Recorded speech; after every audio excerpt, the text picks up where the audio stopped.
Have you ever heard of the sea god's illegitimate son? The sea god has a son who, for some crazy reason, prefers doing science and completely refuses to learn any of his father's divine powers. This, of course, drove the sea god absolutely crazy. In a fit of rage, he locked his son in an airtight cage for a whole 10,000 years. One day, SpongeBob gets a phone call. The sea god is throwing a 5,000th birthday party, and the location? The Krusty Krab. Mr. Krabs thought it was a prank, that is, until the sea god's wife showed up in person. At that point, Mr. Krabs knew he had to go all out. For the party, he made 5,000 hamburgers and rolled out a red carpet. Just when he was thinking about selling tickets for outside seating, the sea god's royal carriage arrived in a huge show of power. Seeing all the attention, SpongeBob couldn't help but ask, "What about Prince Triton?" To his surprise, the sea god burst into tears. It turns out he had stranded his son on a deserted island until he learned how to embrace his divine nature. Feeling guilty, SpongeBob decided to take matters into his own hands.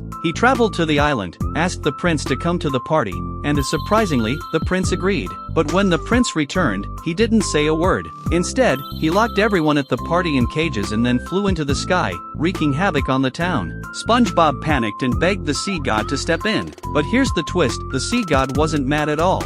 In fact, he was absolutely thrilled. He thought to himself, "Finally, my son is showing his true power. He's growing into his divine self."